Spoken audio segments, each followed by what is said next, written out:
dunia PhD terlalu berbeza dengan degree dengan master. Sebab ketika kita dalam PhD, most of kita dah berkeluarga. Dah ada anak 4 orang, dah ada family mentua apa semua kan. Jadi cabaran tu berbeza. Masa before PhD okey je. Masa PhD bercerai-berai. Suami PhD, isteri PhD bercerai. Anak 4 orang. Seram. Bismillahirrahmanirrahim. Assalamualaikum warahmatullahi wabarakatuh. Salam sejahtera.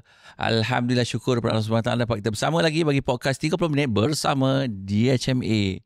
Dan seperti biasa hari ini bersama tetamu undangan kita untuk terus meneruskan sesi perkongsian kita bagi setiap minggu untuk kita sama-sama dapat manfaat daripada perkongsian tetamu-tetamu kita agar ini menjadi satu inspirasi, aspirasi dalam kehidupan kita. Kerana setiap orang ada jalan hidupnya tersendiri yang pastinya akan memberi kita satu idea, satu perkara-perkara yang mengujakan dalam kehidupan kita. Sebab tu bila kita dalam keadaan yang kita berkawan dengan orang yang positif ni, insyaAllah kita akan dapat aura yang positif juga. Jadi pada hari ini sebenarnya beliau ni terkenal di luar sana, cuma mungkin orang kata sedikit orang kata macam low profile. Tapi tak, low profile tu mungkin bagi orang biasalah, sebab level dia ni sebagai seorang guru, guru master.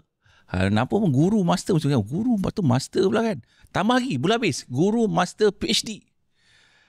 Strategi nombor 1 tanah air kita, yang mana beliau merupakan seorang guru yang melahirkan ramai anak-anak murid yang bergerak, yang akan graduate daripada universiti di peringkat ijazah sarjana dan juga PhD.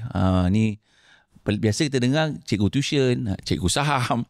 Tapi hari ini kita bawa seorang yang memang melatih dan melahir ramai anak-anak murid yang berjaya dalam bidang master dan juga PhD dan merupakan guru nombor 1 di Malaysia. Jadi apa khabar doktor? Alhamdulillah Datuk, terima kasih banyak, syukur. Sebelum kita mula, kenapa orang panggil Dr. Rocket? Okey, bismillahirrahmanirrahim. Assalamualaikum warahmatullahi wabarakatuh. Datuk AAA. Dia sebenarnya Datuk, saya memang tak pandai branding. Okey.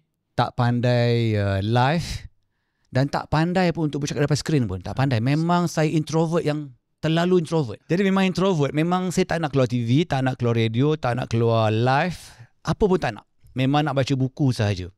Namun demikian, Allah Ta'ala macam bagi saya macam satu mimpi ngeri lah. Mimpi tu banyak kali datang dalam mimpi saya.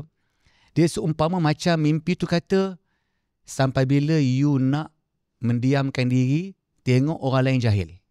Sampai bila awak nak jadi macam ni, tak sebarkan ilmu. Sehinggalah saya sambung PhD. Sangat struggle lah tu. Sangat struggle. Tajuk tak ada, proposal tak ada. Rasa beban sangat. Masa tu umur berapa tu? Saya master umur 23. Okey, habis master umur 25 pertengahan tu. Terus sama PhD umur 26. Dan habis PhD umur 27, 28. PhD dalam pengkhususan? Saya punya pengkhususan dalam bidang hadis. Masya Allah.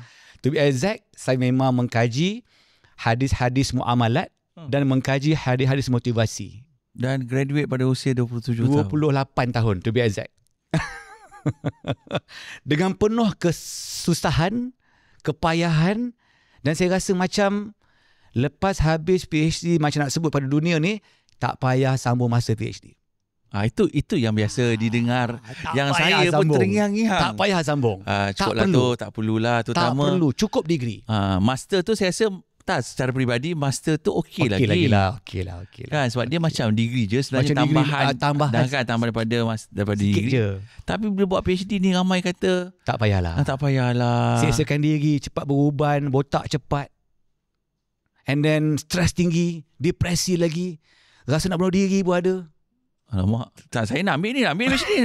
Dengar apa takut ni. Tapi itu bukan saya selepas tu. Saya duk rasa macam ketika saya buat PhD, saya rasa aku seorang yang macam ni.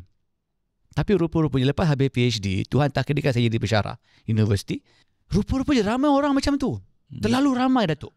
Yang memang rasa benda yang sama, tersilap, tersalah, salah masuk kandang, salah masuk kawasan. tak payah buat. Dan rasa macam menyesal pun ada. Tapi kenapa macam tu tak ada? Ya, doktor dah lalui pengalaman ni. Mereka terpaksa buat Datuk. Sebab satu, kalau tak habis PhD dengan scholarship, kena bayar balik RM100,000. Mereka terambil scholarship sebab gaji jalan, dapat allowance bulanan lagi, dapat allowance baju panas, baju sejuk, baju terbang, semua ada. And then before diorang sambung belajar, kena diwar-warkan sebab bukan semua orang dapat belajar PhD. Buat kenduri kesyukuran. Jadi satu kampung dah tahu. So takkan balik kosong. Balik mesti ada doktor. Sijil, gambar convocation at least. Tapi kalau tak ada tu rasa macam, apa yang awak buat 3 tahun ni? So malu tu menyebabkan mereka terpaksa habiskan. Dengan luka parah, cedera, jantung berlubang, pankreas tanggal.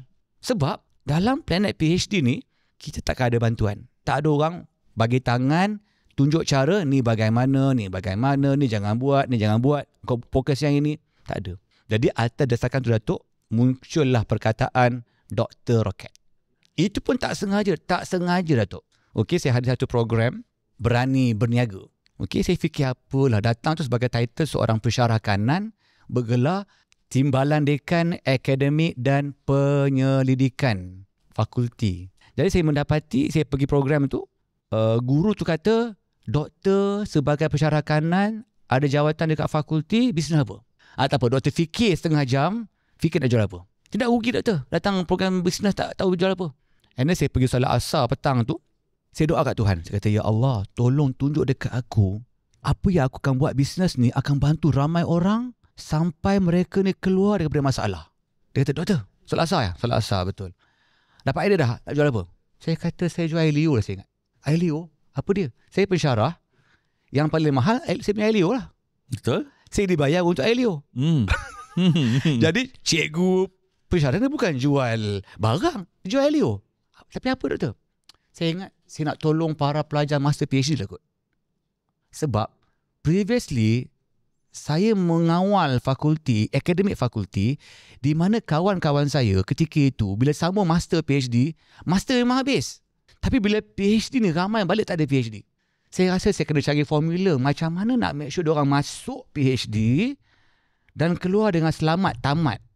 Dan tiba-tiba muncul perkataan, kalau daftar bahasa Arab, tasjil. Tasjil kalimah apa ada tasjil tak ada. Tapi tamat. Apa kalimah dalam bahasa Melayu? Tamat ni ada akronim, satu akronim yang menunjukkan dia daftar. Dalam bahasa Inggeris, registration. Okay. Pendaftaran, tasjil, registration. Apa R? R-O-B-O-T, robot. Tapi tok sangat robot. Rocket. Terus tulis R-O-K-E-T. R, registration. O, organize. K, kemahiran, skill. E, elegance, elementary. T, tamat. Rocket. Itulah asal punca luar surau lepas solat asar sebab guru bisa tanya. Tapi saya teruja melihat ramai kisah jatuh bangun mereka. Melalui fasa membuat PhD yang doktor ceritakan tadi. Bukanlah cerita dongeng, memang berlaku. But the beautiful part dia adalah macam mana kita lihat mereka mencipta kejayaan. Jadi mungkin dok boleh cerita pengalaman. Pengalaman-pengalaman ni untuk memberi inspirasi. Dan kenapa sebenarnya selain daripada tadi, ada kebanyakan tadi kalau doktor cerita banyak disebabkan oleh macam terpaksa buat. 2016 sampai 2024 Datuk, kami dah bantu hampir 90,000 orang hadir seminar kami daripada hari pertama sampai kepada sekarang. Yang latest ni is last week. 89,000 macam tu lah lebih kurang yang dah datang. Dan Masya Allah Tabarakallah, yang datang jumpa kami Datuk, semua yang bermasalah tu. Dan dia bukan orang bodoh Datuk, orang pandai. Best student SPM, MRSM, Kolej Islam, sekolah asrama penuh, pernah dapat anugerah cemerlang SPM, degree, 4 flat. Tapi bila sampai level PhD, lain. Mereka jadi loser, jadi orang yang ada masalah emosi, kena makan ubat.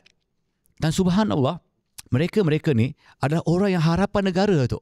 Untuk balik ke Malaysia daripada UK, US, daripada Japan, balik Malaysia untuk bantu negara, bangunkan negara. But mereka balik dengan PhD, permanent head damage. 10 orang pergi, let's say 10 orang pergi ke UK, Yang balik dengan PhD mungkin 3 orang je. Yang lagi 7 gone. Maknanya mereka come back dengan permanent head damage. Yang 3 orang yang habis pun memang head damage juga. Jadi peringkat awal Datuk, kita gunakan tagline, anda belajar, kami urus. Okay. Jadi polemik. Anda belajar, kami urus. urus. Bermakna you belajar, kami uruskan. Okay. Seumpama macam kami ni jual sijil.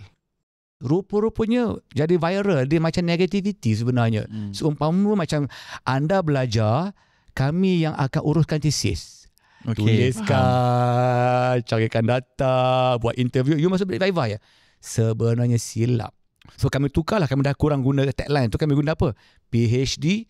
PhD bermaksud perjalanan hijrah diri. Maknanya kalau orang tanya saya, apa PhD? PhD pintu pertama untuk kita grow bigger, grow further sampai masuk syurga. Sebab nak masuk syurga ni kena ada knowledge. Betul. Knowledge akan menyebabkan kita boleh menyumbang. Tak ada knowledge, tak boleh menyumbang. Macam Datuk kan, bantu orang saham, selamatkan orang dengan saham. Of course Datuk ada knowledge. Sebab Datuk ada ilmu, Datuk mudah untuk upgrade diri sendiri dan orang lain. Dan mudah untuk perbetulkan kesalahan. Sebab orang berilmu makin tunduk. Berilmu makin tunduk. Berilmu makin tunduk. Kan rasmi padi kan? Lagi berilmu lagi tunduk. Bukan sebaliknya. So kalau nampak ada orang PhD ego, PhD sombong, bongkak, kata-kata kesat, mungkin mereka tak dapat training Dr. Rocket. Ya, sebab itulah perjalanan hidup sebenarnya bila kita berilmu ni bukan untuk kita mendabik dada kita hebat. Bukan mendabik dada, aku terhebat, aku terpandai, aku terpaling. Sebab lagi banyak ilmu yang kita belajar, sebenarnya lagi banyak yang kita tak tahu. Cuma kita faham PhD yang paling tinggi dan ramai orang juga ada sebahagian yang mengejar untuk mendapatkan title PhD ni. Kan? Tapi masa yang sama kita dapati cerita-cerita yang menakutkan. Kan? Jadi pengalaman doktor sendiri dengan melahirkan ramai mereka-mereka yang bukan sekadar graduate on time, malah alhamdulillah melihat testimoni yang mana anak-anak didik ni juga berjaya lulus dengan cemerlang. Apa magic ni di situ? Allahu Akbar. Datuk dia macam ni, saya sendiri berhadapan dengan cabaran lah ketika PhD dan master saya. Saya sendiri pernah rasa nak tinggalkan PhD saya. Memang tak nak. Oh, pernah juga rasa? Pernah rasa, Datuk. Bayangkan saya punya tajuk nak dapat tajuk 1 semester. Macam tak logik kan? Tajuk je kot. Tukar sana, tukar sini, ejas sana, ejas sini. Tak jumpa tajuk. Baru tajuk, belum proposal lagi. So normal, kita ada orang datang jumpa kita, Datuk. Datang tu dengan proposal 15 helai 14 tahun. Boleh brain tak? 15 helai 14 tahun. Selai setahun. Ya. Dan kita ada orang pergi UK dengan beasiswa, title pensyarah, pergi UK gagal PhD. Apa pun tak ada. Balik kosong lah? Balik kosong, Datuk. Dan buat second attempt dekat local university, masih kosong. Tapi subhanallah, dia humblekan diri dia, datang belajar dengan Dr. Rocket. Hari ini dah nak apply Profesor Madya dah. Masya-Allah. Nampak macam klise kan? Ya. Kalau sekali orang dengar, macam semua orang bercerita. Ya. Dah Allah takdirkan, Datuk, 2016 sampailah yang paling latest PTP baru ni, yang datang tu semua bermasalah. Sampai peringkat yang makan ubat, dia panggil ubat depresi. Kena makan hari-hari. Elok nak cari title, dapat ubat lah. Dapat ubat pula, dapat bercerai-berai. Masa before PhD okey je. Masa PhD bercerai-berai. Suami PhD, isteri PhD bercerai. Anak 4 orang. Seram. Ini bukan benda biasa-biasa. Seram. Tapi orang tak reveal itu, orang tak reveal. Kenapa? Sebab dunia PhD terlalu berbeza dengan degree dengan master. Sebab ketika kita dalam PhD, most of kita dah berkeluarga. Okay. Dah ada anak 4 orang. Dah ada family mentua apa semua kan. Jadi cabaran tu berbeza. And then mungkin zaman kita degree, master, kita mungkin keuangan tu mungkin 2,000 pun cukup.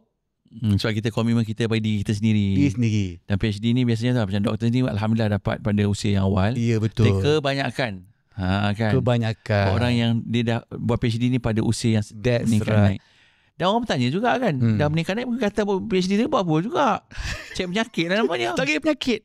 Sebab orang akan rasa macam, what for? Aku dah ada datuk. Dah ada Tan Sri. Cucu berderit. Income ada. Nak sakit kepala buat apa? Nak kena buka laptop, nak kena pergi library. Even treatment dekat universiti, Datuk, dekat universiti, dia tak kisah you ni datuk ke, Tan Sri ke, guru besar ke, penerima anugerah pencemerlang ke, sampai fakulti dia panggil kau ni adik, pakcik, abang long. Maknanya mereka kita panggil kerani lah dekat fakulti. Dia orang tak ada solutasi. Yalah, sebab kita belajar. Awak belajar, pakai nama tak belajar kan? Calon PhD. Tetap belajar. Dia panggil pelajar. So kita rasa macam macam itulah. Kita rasa down, dia panggil pelajar kan. Jadi apa solusi dia? Apa cara yang boleh kita doktor kongsikan supaya semua orang rasa dengar PhD ni dia nak buat lah. Allah. Oh dulu ni semua stigma. Macam saham. Semua saham rugilah, saham ni orang kaya lah. Sama stigma. Jadi peranan kita cerita benda yang sebenar. Yes. Itu stigma yang tak betul. Yes. Jadi macam mana doktor nak sampaikan mesej tu? Datuk dia macam ni. Apa jaminan Datuk untuk confirm masuk syurga? Tak ada kan?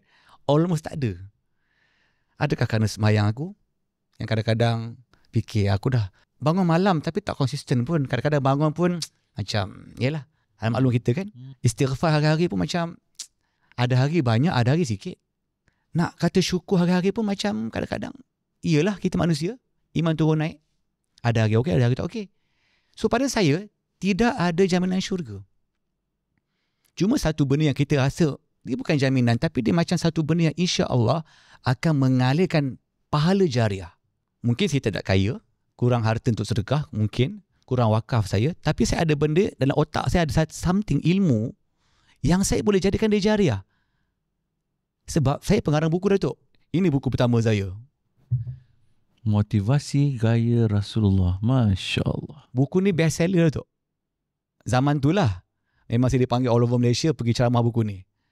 Tapi saya rasa macam, boleh ke aku syurga sebab buku ni? Maka saya pun tulis buku yang kedua saya, buat file free ni. Best seller juga. Tapi saya kata, boleh ke syurga sebab ni? Tak. Keluar buku ni pula. Semua otak saya berfikir, macam mana aku boleh masuk syurga? Jaminan syurga tu, sebab kita bukan sahabat tu. Sahabat Nabi cakap, engkau syurga 10 orang. Confirm syurga. Dan sahabat semua masuk syurga insya-Allah. Kita tak ada jaminan sahabat. Tak ada jaminan. Dan kita bukan geng tembikai yang boleh masuk syurga sebab syahid. So apa yang kita ada? Buku lah. Contoh macam Pak Hamka, Buya Hamka kan. Kita rasa macam dia orang Melayu, makan tempe macam kita, makan nasi macam kita. Kenapa nama dia masih lagi orang sebut? Bukan sebab dia orang kaya. Bukan sebab dia tokoh. Apa-apa tokoh. Dia ilmuwan. Jadi saya rasa, ini mungkinlah yang Nabi sebut. Al ilmu yang tafa'u bih. Ilmu bermanfaat. Cuma macam mana nak bagi manfaat? Sebab hari ni ledakan maklumat Datuk. Betul. Semua orang nak bercakap. Daripada sekolah rendah, menengah, sampai orang kampung, makcik kantin. Semua nak bagi pandangan. Sebab diorang semua boleh buat live. Dan diorang tahu semua benda. Tahu semua benda. Kita pun heran Datuk kan? Semua benda dia tahu. Saya ada terfikir, macam mana aku nak bayar saham ni? Buka lah macam-macam benda. Saya fikir balik, boleh percaya ke dia orang ni? Pak nampak Datuk Asri. So the point is, macam mana nak cari maklumat yang betul? Maka saya kata, mesti melalui kajian. Sebab Master PhD ni seumpama satu training. Supaya kita menghasilkan satu buku yang akan pasti dirujuk. Sebab semua orang sama Master PhD kena buat literature review. Jadi kalau macam bidang saham, kena cari PhD thesis Datuk Asri untuk rujukan. Jadi maknanya akan ada kesinambungan, berterusan. Ada pun buku-buku macam ni, orang tak rujuk Datuk. Dia hanya jadi bahan bacaan. Bahan bacaan tak ke arak. Jadi macam mana definisi jariah pahala saya? Mesti ada senaskah thesis dekat master, PhD, ia akan kekal dekat arak buku universiti. Akan ada pelajar masuk, refer buku aku. Maka itulah thesis master PhD Datuk. Dan sebenarnya jenis master PhD ni jenis yang sangat bahagia tu. Sangat bahagia, sangat best, sangat mengujakan, sangat susah nak, tak ada word nak cakap. Sangat best, mengujakan, teruja hari-hari, fighting yang tinggi hari-hari, motivasi yang tinggi hari-hari. Sebab ungkapan saya adalah, setiap perkataan yang kita tulis dalam tesis adalah pahala. Dia seumpama batu bata. Contohlah perkataan tajuk pertama kita tu batu pertama. Kalimah kedua, batu kedua. Batu ketiga. Bayangkan 80,000 perkataan. Kita ada 80 batu bata yang kita bina untuk kita sampai syurga. Jadi saya rasa macam, kalau aku seorang yang faham benda ni, best. Ada tak jaminan aku masuk syurga? Maka saya kata saya kena ajar ilmu macam mana cara supaya orang kedua, orang ketiga, orang keempat boleh ada master PhD. Ketika itulah saya paksa my wife untuk sambung master. Okay. Paksa. Saya daftarkan dia. Kita orang kahwin di masa tahun 3, tahun 4 macam tu. Last second semester macam tu lah. Saya tahu sebelum dia habis semester akhir saya daftarkan dia master. Supaya apa? Saya boleh menumpang pahala tesis orang rumah saya. Sampai dia PhD. And then dia berjangkit. Adik nombor 3 saya buat PhD. Adik nombor 4 buat PhD. Abang ipar buat PhD. Last kali satu family ada PhD. Termasuk abang ipar semua. Maknanya apa? Saya haraplah daripada situ, saya tumpang pahala dia orang. Dan hari ni saya rasa macam, takkanlah family saja. Saya buatlah kelas. Yang pertama 2016. Buat kelas dengan harapan, saya boleh bantu orang perubatan, orang architecture, orang engineering, orang sciences, accountancy. Dengan harapan adalah nama saya dalam tesis mereka. Dan hari ni alhamdulillah tu, anak-anak murid saya tu memang akan letak nama saya dalam tesis dia orang. Dan saya harap Allah pandang saya dan itu menjadi jariah kubur saya insya-Allah. Luar biasa. Allah. Ya. Saya tak langsung sebenarnya kan sebab kita membimbing dan dia menjadi satu rujukan. Itu kelebihan PhD. Menarik bila Dr. Sini berkongsikan macam mana adik-beradik semua akhirnya PhD holder. Termasuk abang ipar semua. Macam mana nak tarik magnet ni? Nak tarik magnet agar Yelah, saya kata tadi ramai orang dia nak ni title ni sebab title. Allah. Dia niat dia pun title lah sebenarnya. Kan?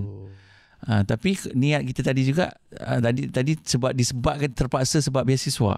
Ya. Yeah. Kita boleh ambil kebanyakan yang negatif ini sebenarnya dia tak punya niat yang betul sebenarnya kenapa dia dapat PhD. Wow.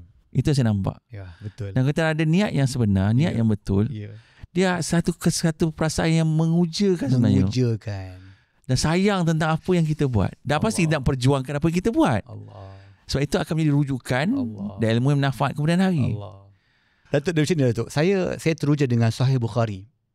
Okey, sebab saya master saya mengkaji Sahih Bukhari. Dan saya keluarkan benda yang melibatkan psikologi, behaviorism. Skinner, Watson, whatsoever lah. And then saya kata, kenapa Imam Bukhari ni macam tak pernah mati? Saya pelik. Dekat rumah saya sendiri pun Sahih Bukhari tu memang berjilid saya beli. Syarahnya lagi. And ada orang ada lagi buku-buku Bukhari. Saya kata macam, Bukhari dah mati lama dah. Tapi dia macam hidup. Di manakah pemimpin zaman dia? Tak tahu. Di manakah geng-geng yang fitnah Bukhari zaman tu? Tak ada orang tak ingat nama dia orang. Siapa orang kaya zaman dia? Tak ada. Bukhari sampai sekarang orang masih ingat. Sampai kiamat. Betul. Kalau kita pergi Masjid Nabawi itu, masih ada guru yang mengajar Sahih Bukhari. Saya kata, sebab hadis pertama dia. Tajuk Kitabul Wahyi. Kitab Wahyu. Tapi hadis pertama tu hadis innamal a'malu binniyat. Rupa-rupanya niat Bukhari tu. Bukan sebab gelaran. Bukan sebab harta. Saya rasa kalau Bukhari masih hidup, dia kaya raya tu. Semua orang beli kitab dia. Betul. Tak payah promo pun. Semua orang beli kitab dia. Bahkan ulama-ulama kata kalau simpan Sahih Bukhari ni dahsyat. Sebab kan kata Nabi kan. So pada saya, dia berpunca pada niat. Tak salah niat untuk dapat title. Tapi niat untuk Allah dulu. Niat untuk Rasul dulu. Kedepankan Allah, kedepankan Rasul. Gelaran sampai, harta sampai, respect datang, bahagia datang, support datang. Cuma takes time lah benda tu. Cuma apa sebab niat pertama? Sebab Allah Rasul. So maka bila sambung masa PhD, aku buat sebab Allah, sebab Rasul. Mudah-mudahan sebab master aku, PhD aku ni, Nabi akan tersenyum pada aku pada hari mahsyar. Sebab kita Datuk, Masya Allah saya rasa lah, Bukhari ni memberikan inspirasi kepada saya. Maknanya, kematian masih tak mati. Dan saya rasa ulama semua macam tu. Sedangkan pada zaman-zaman yang berikutnya muncul macam-macam kitab. Tapi kenapa Bukhari masih sangat masyhur nama dia? Sebab kerana innamal a'malu binniyat bermaksud, aku buat ni kerana Allah dan Rasul dan Allah akan take care everything. Tu sebab saya rasa macam semua tu saya letak dalam buku ni tu. Transform. Bagaimana Ramadan transform para pelajar master PhD. Dan kita Masya Allah, buku ni dibaca oleh sahabat-sahabat anak murid saya Indian Chinese. Mereka baca buku ni. So pada saya it's a universal. Sebab saya rasa Chinese perlukan education. Sebab saya rasa kalau kita baca data Datuk, contoh Jack Ma lah kan, Jack Ma. Kita mungkin nampak Jack Ma, tak nampak siapa belakang Jack Ma. Engineers yang buat dia punya tabah whatsoever tu kan, semua kan PhD holder tu. Kan? Siapa yang bantu Mark Zuckerberg bina Facebook? Kan PhD holder. Silicon Valley, US. Disebabkan oleh macam kata tadi, PhD holder ni adalah satu pengiktirafan tertinggi. Jadi dia akan diberikan amanah dan kepercayaan untuk membuat sesuatu yang bukan orang biasa boleh buat. That's right.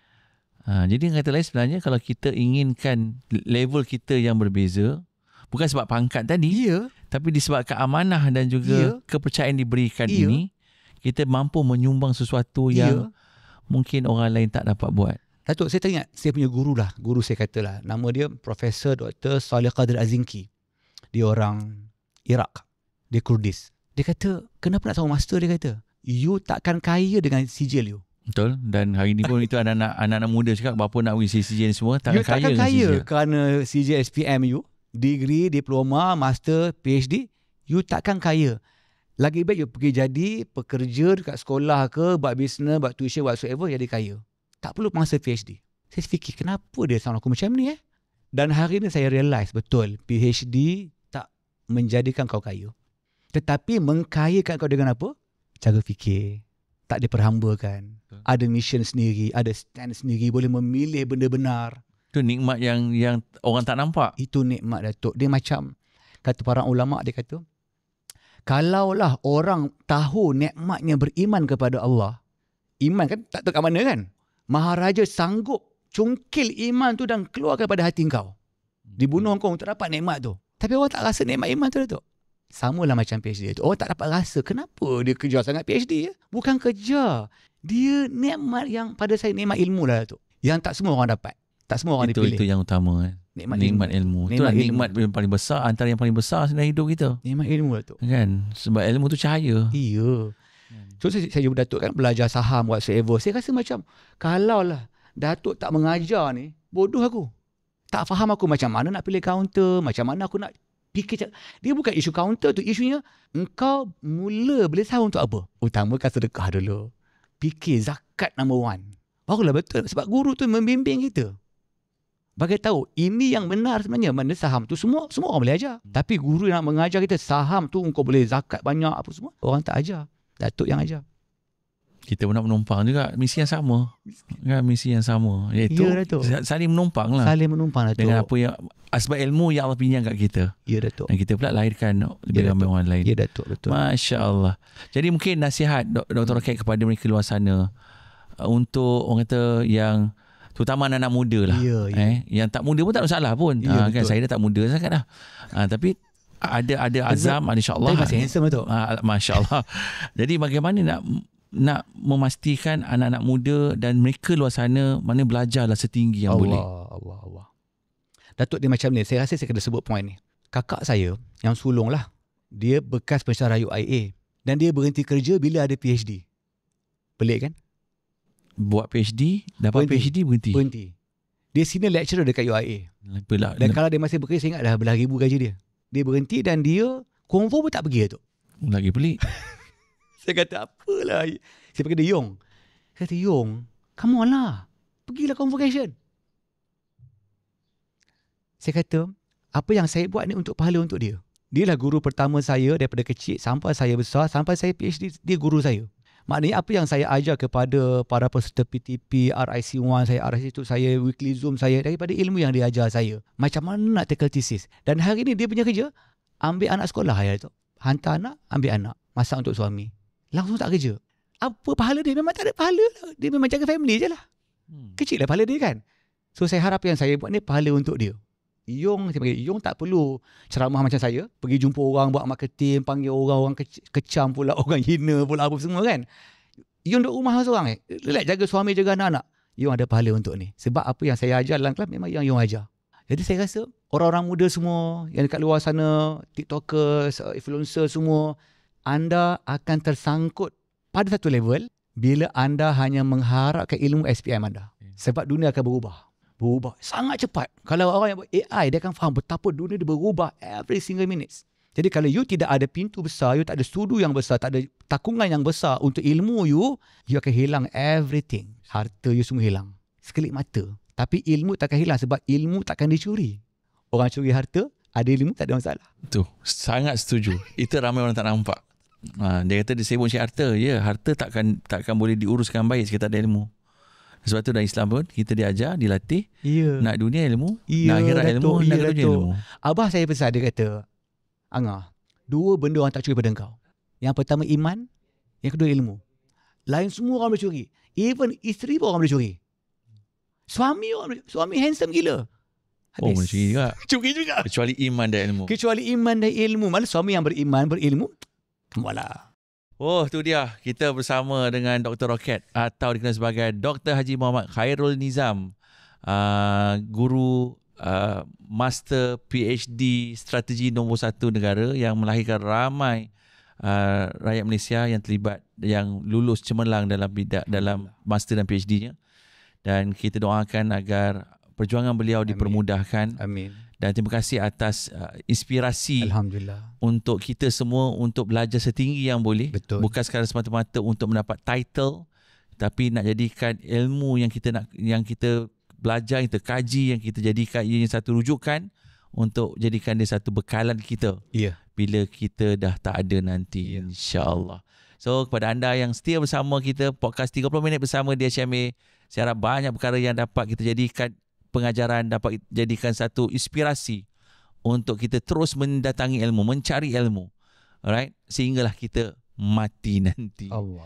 Dan moga inspirasi atau kejayaan Dr. Rocket untuk melahirkan, beliau ada matlamat melahirkan ratusan ribu mereka-mereka yang punya master dan PhD di Malaysia, agar negara kita ramai bijak pandai yang ada untuk menjaga amanah, menggunakan ilmu yang betul untuk membantu lebih ramai orang lain, insya-Allah. So, yang baik Allah SWT yang lemah dari kami, insya-Allah ada kita jumpa lagi dalam podcast 30 minit bersama DHMA. Terima kasih sekali kepada Dr. Rocket yang sudi bersama kita dalam sesi podcast pada kali ini. Kita jumpa lagi. Assalamualaikum warahmatullahi wabarakatuh.